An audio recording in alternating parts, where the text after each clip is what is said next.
Ek het al geweet dat mense sê as jy in die gees is jy geplugged in. Nee, plugged in. Okay. Alright.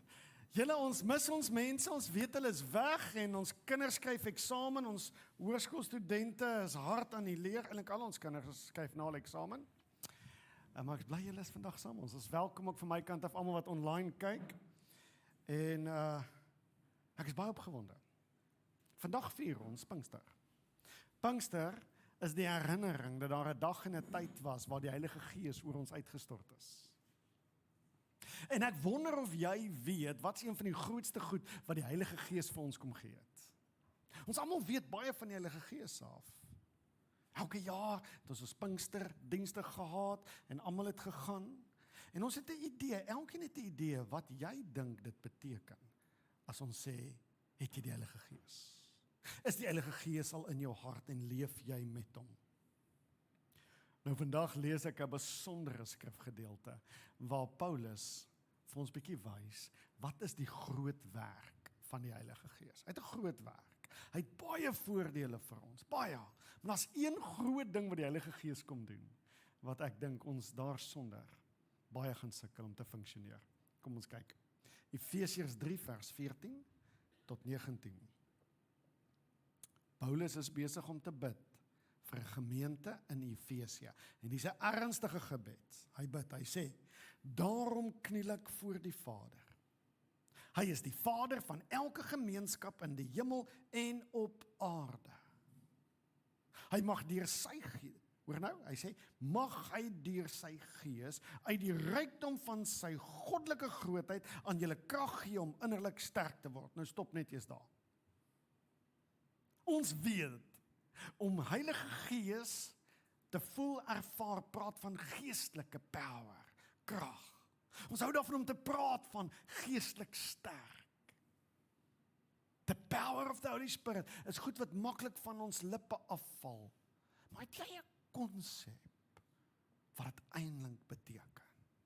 Wat is die grootste krag wat ek en jy in ons kan hê? En dan begin Paulus, hy sê, ek buig my knie, ek bid nou vir die kerk in Efesië, maar ek bid vir elke gemeenskap, in die hemel en onder die hemel.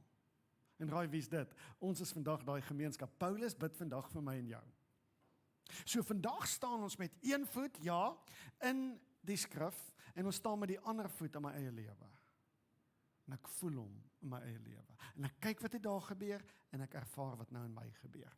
En so gaan ons na die skrif toe.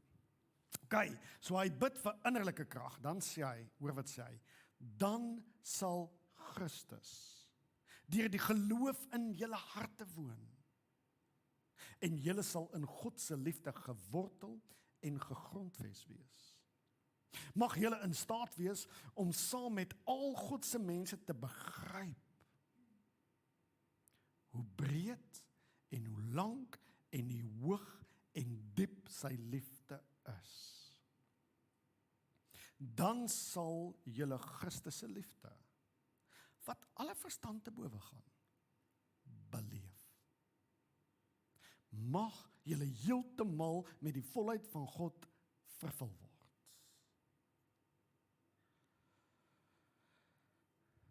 So hier, 'n ongelooflike gebed, dat God met sy gees iets in ons harte kom doen. En hier is so 'n ernstige gebed, want as jy hom lees, dan hoor jy hoe passievol is Paulus. Hy sê, ek val op my knieë neer. Nou in hierdie tyd het die geestelike mense en skrifkenners het nie sommer gekniel nie. Dis baie vernederend. Hulle het gestaan en bid. Gestaan en bid. Paulus sê nee, ek het al hierdie hoogmoed weggegooi. Hierdie gebed is 'n ander tipe gebed. Op hierdie gebed val ek plat neer, ek verneder my voor die Vader en ek bid tot die God in die hemel dat hy julle sal vul met God se krag, geestelike krag. En dan sal 'n paar goed gebeur.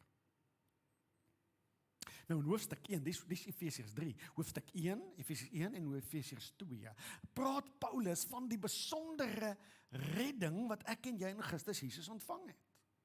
So in hoofstuk 1 en hoofstuk 2, as jy het gaan lees, dan sien jy hoe praat, hy sê, een van die ongelooflikste goed wat met jou gebeur, is God het jou kom red, deur dit wat Christus vir ons kom doen het.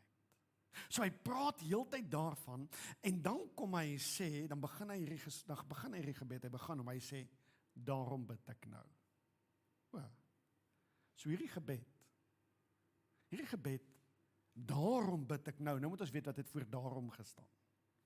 Voor daarom het gestaan, julle is gered. Christus se kruisdood het vir julle dit moontlik gemaak om weer een met God te wees. Julle kan nou Christus in julle beleef en julle kan die volheid van God se liefde in julle ervaar. God was ver, maar nou het God naby gekom en dis die groot krag en dan noem hy 'n woord, hy sê, dit is die krag van die goeie nuus. Jy al gehoor van die woord goeie nuus? Evangelie, dis wat Jesus kom verkondig het. Paulus sê, daai evangelie het gemaak dat Christus nou in julle hart woon, julle God se liefde nou mag ken en julle nou vervul kan word met God in elke dimensie van jou bestaan en jou menswees.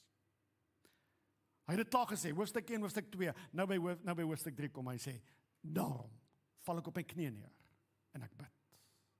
So dit wat ek nou vir julle gesê het, nou val ek op my knie neer en ek bid. En hy bid passievol op sy knie, dis vir hom baie belangrik. So hy dink aan die goeie nuus. Hy dink aan die goeie nuus se effek op my en jou lewe. En dan sê hy, mag hy deur sy gees uit die rykdom van God se goddelike grootheid aan julle krag gee om innerlik sterk te wees. Nou ek wonder as ek vir jou vandag vra, wat beteken dit om innerlik sterk te wees? Innerlik sterk wees, to be spiritually powerful. Van ons gaan dink en sê, ek dink dit is om groot geloof te hê. Iemand anders gaan sê, ja, ek dink Paulus bid, ek dink dit is om my groot geestelike geloof en innerlike krag te gee, as ek my hand op iemand lê, dan word hulle gesond. Ek kan wonderwerke doen, dis groot geestelike, innerlike krag. En ek sê ja op alles, maar ek wonder of dit is waarvan Paulus hier praat. Ek dink dit wat ek nou genoem het, is 'n produk van waarvan hy praat. Dis nie die ding waarvan hy eers praat. Hy praat eers van iets anders. Iets anders, wat geken word, as die goed in jou lewe is, sê hy, is jy innerlik kragtevol. You've got power, inner power. So, wat Paulus sê is baie belangrik. Waarom is dit so belangrik? Waarom is dit belangrik? As jy so 'n bietjie met hierdie gebed sit, en hy spoel so oorheen, dit sal 5 jaar, wat die Here hierdie skrif my pad langs gebring het, en hy bly opkom in my lewe, en ek kan nie wegkom van hom af nie, en as ek my weer kry, sit ek op hom, en ek het al 3 keer in die verlede oor hom gepreek, en ek dink ek kom nader, ek dink hierdie is 'n skrif, as jy hom draai, dan vang die lig hom, en dan skyn hy net 'n ander kleur, en as jy hom weer bietjie draai, en dan skyn die lig op hom, en glans, skyn iets anders te wie uit hom uit. En vandag is daar iets wat besonders vir my wat uit hierdie skrif uitkom. So as ons hierdie skrif lees, dan kom ons agter, daar is iets spesifieks waaroor hy praat. Hy praat oor iets spesifieks. So hy praat oor Pinkster, hy praat oor die Heilige Gees, en hy praat oor die geskenke wat die Heilige Gees vir ons bring. Hy sê so, as jy innerlik kragtig word, dan bid ek vir 3 goed in jou lewe. Hy sê so, as jy die krag van God ontvang, dan sal die volgende 3 goed gebeur. Eerstens, dat Christus deur die geloof in julle harte woon. Ons gaan nou by dit uitkom. So die eerste ding wat gebeur, as jy met die gees van God leef, gaan Christus deur geloof in jou hart leef. Die tweede ding wat hy sê, is julle gaan die liefde van Christus verstaan, begryp, beleef, wat verstand te bowe gaan. Okay? En die derde ding wat hy sê, dan sal jy gevul word met die volheid van God. Dis 3 goed. As jy hierdie boek van die begin af lees, het ek nou vir jou gesê, dan kom jy agter, Paulus praat met Christene. Hy praat met julle, en hy sê, hoofstuk 1 sê hy, jy is gered deur God se groot genadewerk. Nou kan Christus in jou hart leef, nou het jy besondere liefde in jou, jy kan nou die liefde van Christus ken, wat in jou is. En dan praat hy van al hierdie beautiful goed wat jy het. Maar hier is 'n probleem. Hier is 'n vraag. Ek wonder of jy dit voel. Hier is die vraag. Paulus skryf vir mense wat Christene is, God ken, vol liefde is in hulle harte, hulle ken die liefde van Jesus, hulle ken God se genadewerk, en hulle is nou vervul met die Heilige Gees. Hoe kan hulle kinders van die Here wees as hulle dit nie het nie? Hoe kan hulle kinders van die Here wees as hulle dit nie het nie? So hy kom praat met kinders van die Here, en hy sê vir hulle, julle het die liefde, maar nou bid ek. Hoor nou mooi, nou bid ek, dat God se gees oor julle sal vaardig raak, sodat julle die liefde kan kry. Okay, come on, ek verstaan dit nie. Hoofstuk 1 en 2 sê hy, julle het die liefde. Hoofstuk 3 sê hy, ek bid dat God se gees oor julle kan kom, dat julle liefde kan kry. Hoofstuk 1 en 2 sê hy, Christus leef in julle harte. Hoofstuk 3 sê hy, nou val ek op my knie en ek bid verskriklik ernstig dat Christus in julle harte mag woon. Maar waar is Christus dan anders? In hoofstuk 1 en 2 sê hy, die volheid van God is nou in julle. Hoofstuk 3 sê hy, ek val op my knie en ek bid dat God se gees julle kan sterk maak, dat sy liefde, dat hy in sy volheid in julle woon. So hoe bid hy? Hy sê, James, jy het dit, maar nou bid hy dat James dit kan kry. Hoekom gee hy vir jou iets wat jy klaar het? Paulus sing iets wat ons hier raak sien nie. Hy sing iets. So is die vraag, waarom bid hy dat jy iets moet hê wat jy klaar het? Waarom bid hy dat jy iemand moet wees wat jy klaar is? En hier is antwoord. Paulus snap iets. Hy weet, daar is 'n groot moontlikheid dat baie van hierdie nuwe Christene in die Efesië kerk en dalk hier by ons vandag en dalk by jou by online, hy weet, baie van ons ken die feite dat Jesus jou liefhet. Jy ken die evangelie, jy ken die skrifte, jy het dit al 100 maal gehoor en jy glo dit ook. En dis wat gemaak het, dat Christus nou in jou hart woon, en jy het tot bekering gekom. Nou is jy 'n kind van God. Hierdie is kinders van God, hulle is nie minder kinders van God nie, hulle is ware kinders van God. Maar Paulus weet, daar is tye wanneer jy iets kan weet in jou kop, maar nie beleef in jou hart nie. Hy weet, daar is tye wanneer jy 'n kind is. Jy's oortuig jy's 'n kind, maar weet jy, diep in jou voel jy nie soos 'n kind. Hy sê, daar's baie mense wat lewe, en hulle is Christen, hulle God het hulle gekies, maar God het nog vir hulle baie meer. Hulle beleef nie, hulle ervaar nie, en they do not experience God's love in the deepest recesses of the human being. In die diepste resesse van hulle wese. Voel hulle dit nog nie. En wat Paulus hier doen? Hy sê, is jy bewus? Dat baie keer kan jy al die teologie hê, baie keer kan jy alles ken wat die skrifte sê, baie keer kan jy goeie idees hê. Jy kan goeie idees hê. Hy sê, maar daar's 'n verskil tussen al die kennis van die Bybel en 'n diep ervaring. Ek weet dit, want ek voel dit. Dit skuif my van binnekant af buite toe. Ons sing het, hoe praat hy praat op 'n paar plekke van, het julle die woorde gehoor wat hy gebruik? Hy gebruik woorde soos, ek bid, dat julle die liefde wat bo gedagtes is, kan beleef. Nie ken nie, beleef. Eienaarskap hê op dit. Hy gebruik woorde soos, 'n liefde wat verstand te bowe gaan. Dit is groter as kopkennis, dit is groter as idees, is groter as al die Bybelstories ken. Groter as dit. Ons almal het al heuning geproe. Verbeel jy het nog nooit heuning geproe nie, maar almal vertel jou wat heuning is. En hulle sê vir jou, maar heuning is soet. Heuning is baie soet. En hulle probeer vir jou sê, wat is die tone van smaak? En jy weet hy is soet. Jy het nog nooit geproe nie. En eendag bring iemand vir jou 'n botteltjie heuning en jy steek 'n lepel daarin en jy sit hom op jou tong en jy trek hom so af en skielik weet jy waarvan hulle praat. Jy besef dat daai heuning is nie net soet nie, maar hy is taai en hy klou so teen jou verhemelte vas en hy laai jou verhemelte met 'n soetheid wat jou senses net crazy gaan.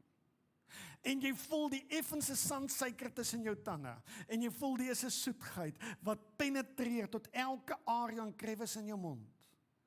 En jy sê, ek het geproe. Ek weet, heuning is soet. Nie omdat ek julle gehoor het sê heuning is soet nie. Ek weet heuning is soet, want hy plak in my mond vas. Ek kan nie daai smaak uitkry nie, hy sit vas aan my. Psalm, Dawid het iets geweet hiervan, Dawid skryf in Psalm 34 skryf hy sê, smaak, hy sê sien en proe, dat die Here goed is. Weet jy dat God wil nie hê, dat jy moet net idees hê oor wie hy is nie. Weet jy dat God wil net hê, jy moet kennis hê dat hy jou lief het nie. Weet jy dat hy wil hê, jy moet dit ervaar tot in die diepste resesse van jou wese. Hy wil hê, jy moet die smaak hê in jou mond, dat God goed is. Dat God vir jou lief is. Dis dit ver bo teorieë. Dalk is dit die epitoon van geestelike krag, om God te ken tot die diepste reses van wie jy is. Want daaruit kom ander goed. Ek wil jy moet baie mooi oplet, dit is baie belangrik. Toe Paulus met hierdie mense praat, toe trap hy hulle nie uit nie. Hy nooi hulle na 'n hoër vlak van existence saam met God. Hy sorteer hulle nie uit nie, julle ongelooflik, nee. Hy sê, ek kan sien julle is kinders, die eerste 2 hoofstukke praat met julle, julle het al hierdie wonderlike voordele. In hoofstuk 3 sê hy, but can I let you in on a secret? Dit wat julle nou ervaar, daar is nog baie meer. Is jy bewus hier, meneer, mevrou, vriend, dat dit wat jy van God vandag ervaar, kan baie meer intiem wees, kan baie meer reël wees as wat jy nou is. En ek gee nie om waar jy is nie, want ek weet, vir my het hy ook nog baie meer. En Paulus vat ons hier van 'n plek waar ons godsdienst speel, met al die regte feite, na 'n plek toe waar ek saam met God leef in my hart. Dis 2 groot skuwe. Ons het twee pragtige historiese voorbeelde waarvan ek praat. Die een ou se naam is 'n ou wat hier in die 1600s geleef het. Sy naam is Blaise Pascal, 'n French philosopher. Die dag toe hy sterf, toe kry sy familie een van sy gunsteling jaste wat hy altyd gedra het. En in die soem, toe sien hulle daar's iets vas in die soem. En hulle maak die soem se naaldwerk los, trek oop en daar's 'n briefie opgerol.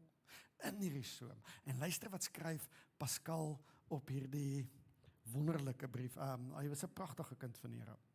Dis wat hy skryf op sy briefie. In the year 1654, Monday night, the 23rd. Jy weet wanneer dit gebeur het, hy het geen twyfel nie. Hy onthou alles. November, from about 10:30 in the evening till half an hour after midnight.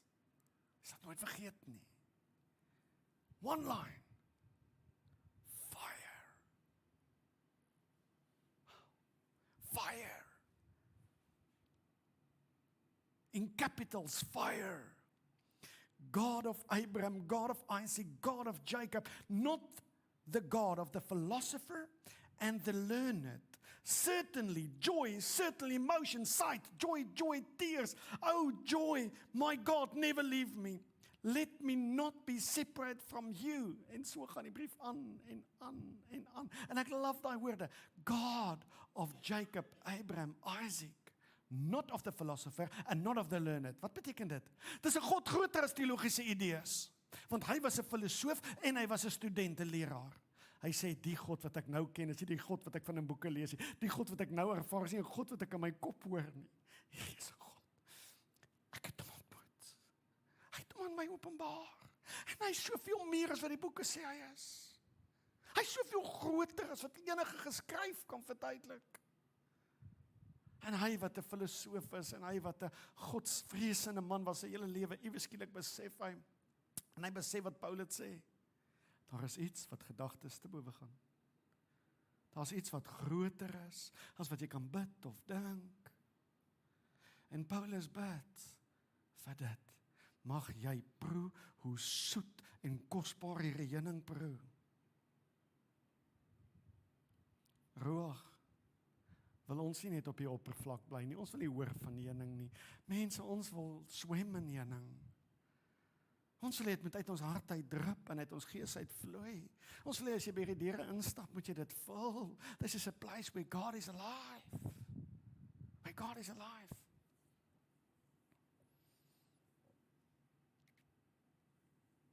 Not the God of the learned or the philosopher, but the God of Paul. God het hierdie man geken. David Moody, 'n baie groot predikant in Chicago. Hy het in die vroeë 19de eeu gelewe. Prominente man gewees, baie al van hom gelees. En hy skryf in sy joernaal. Hy skryf die volgende. He said, but one day he came to New York, and this is the truth. This is what he said. He said, one day in the city of New York, oh, what a day. I cannot describe it. I seldom refer to it. It is almost too sacred an experience to name. I can only say that God revealed himself to me, and I had such an experience of his love that I had to ask him, God, please stay your hand. Ek laat my woorde, as iemand jou aanval, of as iemand dreigend na jou toe kom, en dit is net te veel vir jou, in die Engels sê hulle, please stay your hand.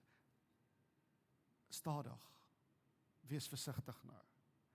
Hy het so belewenis van God gehad, waar hy sê, God, please stay your hand.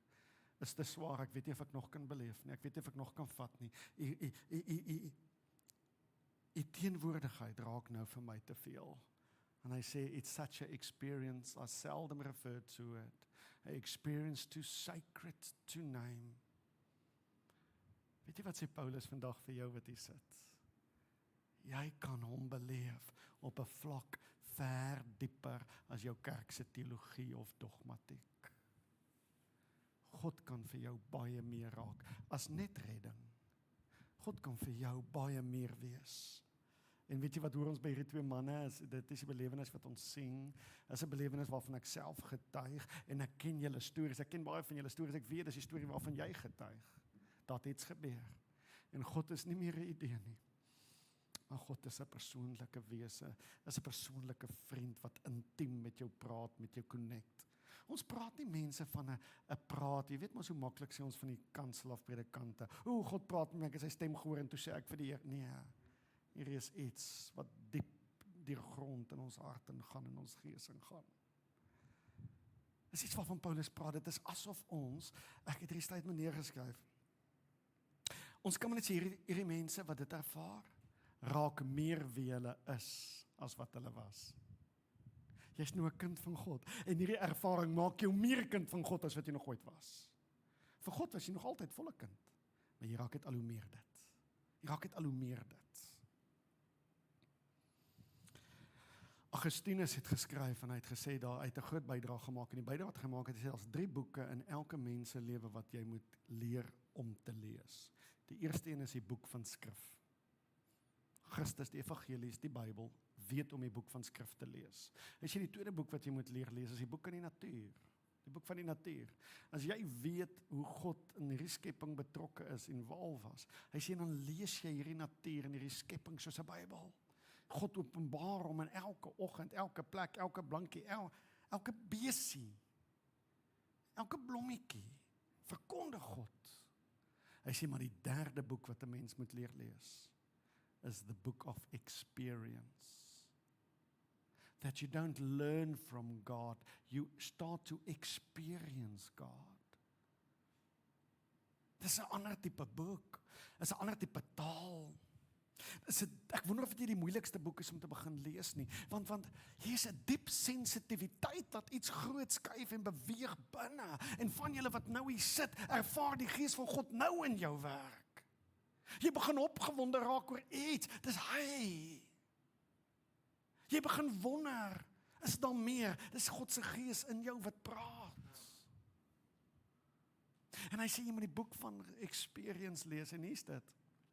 Jy lees die Bybel van Jesus en sy wonderdade, en dit ruk jou met wonder. Jy sien God in die natuur, en dit is ongelooflik groot. Maar niks is groter as die realiteit wat jy voel hier in jou nie. En dit is persoonlik. Hoe verkondig jy die evangelie aan iemand wat nie die Bybel glo nie? Hoe verkondig 'n mens God aan 'n wêreld wat sê die Bybel is oud en onprakties, Weet jy, doen jy dit? Jy wys vir hulle die God wat jy ervaar, wat jy beleef. Jy wys vir hulle daai God. Jy hoef nie die skrif te gebruik. Nou wel, wow, die skrif is 'n juweel. Hy's 'n kosbare juweel. Ons leef met hom, ons wandel met hom, want God stig ons uit daai skrif uit. En wat ons daar lees, begin iets hier binne skuif. So alles wat ons daar lees, as wat in die natuur sien, skuif ons in die innerlike mens. Skuif ons, verskriklik. Hoor die woorde wat Paulus gebruik. Hy gebruik sulke woorde. Hy sê, julle sal in God se liefde gewortel en gegrondves wees. Ouens, dis baie dieper as kennis. Is jy bewus daarvan dat die Gees van God, die grootste werk wat die Gees vandag vir jou kan doen, is jou oortuig hoe lief het God jou? Ek sien hoe mense se lewens verander as hulle dit weet, as hulle dit begin besef, as hulle dit begin snap. Die grootste skuwe in my lewe het gekom toe Christus se kennis nie uit teorie en uit skrif uitkom nie, maar toe Christus se liefde ervaar word in my hart. Dis die grootste ding wat God vir jou kan doen. En dit, hy gebruik hier woord, hy sê gewortel en gegrondves. Nou kan 'n boom begin groei en 'n boom kan sterk en magtig raak as jy in daai goed gewortel is. Hy gebruik ander woorde, hoor jy, hy sê die woorde, hy sê mag jy saam met God se mense, die Afrikaans is te kort, ons kan nie die woord sê nie, maar hy sê begryp. Nou ek en jy dink begryp is hierdie denke, ons verstaan nou hoe dit werk. Nee, die geestelike woord hier is eintlik iets baie groter. Die Engelse woord is to grasp. It is to get a hold of, to own. Hy wil nie, jy moet net liefde verstaan nie. Hy sê jy moet liefde vas hê. Dit moet in jou wees, jy moet dit besit. Jy moet dit besit. Besit God se liefde in jou. Wees geanker in God se liefde in jou.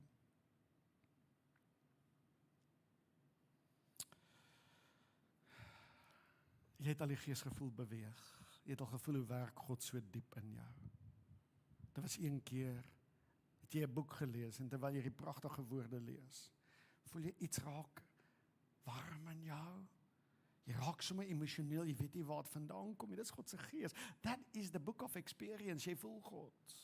Jy het al by 'n plek ingestap en jy voel 'n vrede wat alle verstand te bowe gaan. Jy weet nie waar dit vandaan kom nie. That is God's Spirit moving in you. Jy sit dalk vandag hier en iets begin in jou brand en lewe en jy raak opgewonde oor 'n verhouding wat jy nog nie het nie. That's God's Spirit moving in you. Hy kom subtle, hy kom beautiful. Maar dis jammer.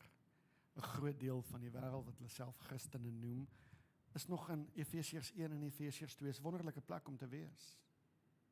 Maar Paulus val op sy knieë, net soos ek as predikant vandag op my knieë val, en ek bid, Here, kan ons almal dit beleef? Kan ons hierdie volgende vlak beleef? Ek wys julle gou 'n pragtige storie uit die evangelies uit, wat hierdie uitbeeld, wat ek probeer sê. Johannes, nou moet ek eens by my uitkom. Ek het hom hier so skies julle. Das ek. Johannes 4 vers 42. Johannes 4 vers 42. In Johannes 4 kom Jesus en disippels in Samaria. En dis waar hy die vrou kry by die water wat met 5 mans getroud al was. Die man by 4 mans al getroud is, die man by wie sy nou is nie 'n man nie. En sy disippels het gaan kos haal en Jesus mos by die en hy praat mos met haar. En 'n paar dinge gebeur en dis 'n intieme gesprek en sy beleef Jesus op 'n baie intieme manier. En hy klop aan haar hart. En die Bybel sê sy draai om en sy hardloop stad toe. Na die stad toe. Die Samaria was nie lief vir die Jode nie. Sy gaan na die plek toe, die stad toe wat vol Samaritane is. En sy verkondig vir hulle op een of ander manier blink sy. Ek dink ek weet nie wat het gebeur, hoe kragtig moes sy gewees het, maar die mense glo wat sy sê. Hulle hoor haar. En sy was 'n vrou wat met 'n slegte reputasie. Nie as skuld noodwendig nie, want in die Joodse kultuur kon 'n vrou nie 'n man skei nie, 'n man het 'n vrou geskei. So sy is al 5 keer verwerp in haar lewe, en ek dink die samelewing dink she's no good. En sy kom aan daai plek en sy begin getuig van iets wat sy ervaar, en sy sê ek het die Messias ontmoet. Nou die Messias was iemand besonders, en sy sê ek het hom ontmoet, en raai wat gebeur? Die hele stad begin glo. Hulle begin glo in dat sy die Messias ontmoet het, hulle begin glo dat sy Christus ontmoet het, en hulle kom toe uit na Jesus toe, en toe hulle by Jesus kom, toe begin Jesus met hulle praat. Luister na hulle woorde nadat hulle Jesus self ontmoet het, luister hulle woorde. En hulle het aan die vrou gesê, ons glo nie meer op grond van wat jy gesê het nie. Ons het nou gehoor wat hy gesê het. En ons weet dat hy regtig die verlosser van die wêreld is. Wow. Paulus sê, ek bid dat julle nie meer glo op grond van my prediking nie. Ek bid dat jy nou glo want hy's in jou. Jy voel sy liefde. Jy's bewus van hom. As ons regtig waar vandag die Heilige Gees wil vier, dan moet ons weet wat die Bybel vir ons sê. Die Bybel sê vir ons, die Gees het gekom, 1 Korintiërs 2 vers 9. Hoor wat sê hy? Dit is wat die skrif bedoel met die woorde, wat geen oog gesien het, wat geen oor gehoor het, wat niemand se hart opgekom het nie, het God voorberei vir hulle wat hom lief het. So hy sê, God het 'n onsaglike groot ding voorberei vir die mensdom. Wat is hierdie ding? Nou praat Paulus oor dit. Hy sê, maar ons ken hierdie geheim, hierdie groot ding wat hy vir ons voorberei het. Ons ken dit. Hoe ken ons dit? Hoor wat sê hy? Ons ken hierdie geheim omdat God dit deur sy Gees aan ons bekend gemaak het. Hoe kry jy dit? God maak deur sy Gees dit aan jou bekend. Wat is die grootste geskenk van die Gees? Is Christus se Gees kom loon in jou en hy maak aan jou die ongelooflike ding wakker. God het jou lief. James het nou gesing, I am your beloved. Die oomblik as jy dit kan bely, I am God's beloved, dan is dit nie jy wat dit self tot daai kennis gekom het. Dit is God se Gees wat jou oortuig dat jy God se beloved is. Ek lees vir jou net wat sê hy sê. Romeine 5 vers 5, hoor wat sê hy. En hierdie toekomsverwagting sal ons nie teleurstel nie, want ons weet hoe lief God ons het. Hy het sy liefde mos in ons hart uitgestort deur die Heilige Gees wat hy aan ons gegee het. Ongelooflik, die grootste ding wat die Heilige Gees vir jou bring. As hy vir jou al die gawes bring, as jy kan in tale praat, jy kan jou hande op siekes lê, maar as jy nog nie oortuig is van hoe lief God jou het, diep in die resesse van jou hart nie, dan kort jy nog van die Heilige Gees. Die eerste en die grootste ding wat die Gees vir jou bring, is 'n diep kennis, 'n ervaringskennis, 'n gevoel, God really loves me. Ek wonder wie van julle sukkel hier en wonder of jy liefdewaardig is. Ek wonder of jy by die huis sit en wonder, kan God my lief hê? Natuurlik kan hy. Dis die eerste ding wat God in jou hart wil anker. Is losgemaak van wat jy doen en wie jy is vasgemaak aan wie God is en wat hy gedoen het. Soos jy vir my sê, Jakob, ek verdien die liefde nie, great, yes, jy's reg, jy verdien dit nie. Maar God gee dit nog steeds vir jou. Want ek weet ek verdien die liefde nie. En deur sy Gees, kom maak hy het lewendig. Lees die laaste skrif en mee sluit ek af. Die Gees wat julle ontvang het, is nie 'n gees wat julle weer wil vreesbevange slawe maak nie. Nee, julle het die Gees van ware kind wees ontvang. En deur die Gees roep julle tot Abba Vader. Die Heilige Gees kom getuig in jou hart dat jy 'n ware kind van God is. Het 'n bietjie van daai Gees nodig vandag. Daai Gees laat jy nie die kennis het, ek is God se kind nie. Dat jy die warm ervaring het, ek is God se kind. Ek is God se kind. Ons leef in ons huis. En een van die wonderlikste goed, as my kinders spontaan kom, hulle gooi hulle arms om my nek, hulle gee my 'n druk, en hulle voel 'n veer oor my personal zone, my personal space, en hulle klim pens en pote op my en Karina in die bed, en kom lê tussen ons. Wie van julle sal tussen my en Karina op die bed kom lê? Asseblief, het sal weird wees. Dan moet ons al weer trek, ek en Karina 'n nuwe kerk soek. Nee, dit het nog nie baie gebeur het. Weet jy, is net my kind wat dit kan doen. En kan wegkom daarmee, dat hy kom nie op sy gat skop en wegjaag. Is net my kind. God wil hê jy moet weet, jy is sy kind. En in die Gees het hy vir jou gestuur. En nou luister nou, waar kom geestelike krag nou vandaan? Die oomblik as ek weet wie God is, het ek 'n boldness wat enige iets kan oorkom. Die oomblik as ek weet hoe lief God my het, dan weet ek kan vir hom vra en hy kan wonderwerke doen. Die oomblik as ek weet hoe lief God jou het, kan ek my hande op jou lê en ek weet hy wil vir jou iets ongeloofliks doen. Ons soek die krag, is die effek en die vrugte. Hy sê nee, voor jy vrugte kry, word gewortel. en gegrondves in God se liefde. En dit is die wortelstruktuur van hierdie boom. En dan sal daar 'n boom uitgroei. En dan al hierdie ander dinge wat ons dink is sterk geestelike mense. Dis die uiterlike ouens, dis nie die vrugte. Dis net die vrugte. Dis net die vrugte. Wat God se gees vir jou wil gee is 'n wortelstruktuur wat diep geanker is in God se liefde vir jou. Vir jou. Kom by ons hoofde. Jesus Christus. U kom toe al die lof en die eer en die aanbidding. En ek dank U vir hierdie wonderlike woorde. Dat U ons uitnooi en sê, weet jy my kind, daar is nog meer. Gee my gees die geleentheid om vir jou meer te doen. Gee vir my gees vir jou die geleentheid. Dat hy in jou iets kan wakker maak. Ek wil hê ek en jy moet intiem lewe. Ek wil hê jy moet my ken tot daai diep stilte plekke waar net ek en jy bymekaar kom. My kind, jy is myne en ek is joune.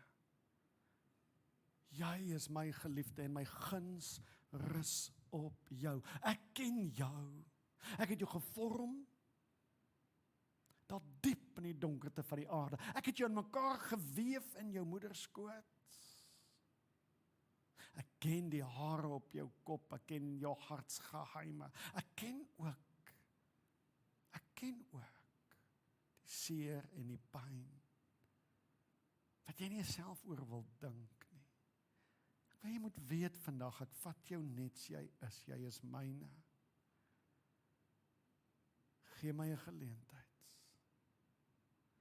dat my gees in jou my liefde vir jou reël kan maak. Mag jy nou bewus raak van my liefde. En hierdie is 'n liefde alle verstand te bowe gaan. Moenie probeer uitwerk hoekom verdien jy nie, want jy verdien dit nie. Vat dit net, ek gee dit vir jou. Kom ons doen iets groots. In Jesus naam. Amen. Ek wil jou seën. Mag jy hierdie week diep geanker raak in die liefde van God. Amen. Daar's baie lekker koffie daar buitekant. Kry saam ons koffie, kom sê vir ons hallo as jy by ons kuier, ons wil graag jou ontleer ken. En dankie, ons dink aan al ons mense, eksamens skryf en weg is vir die naweek, weet julle kyk online, sien julle volgende keer. Dankie.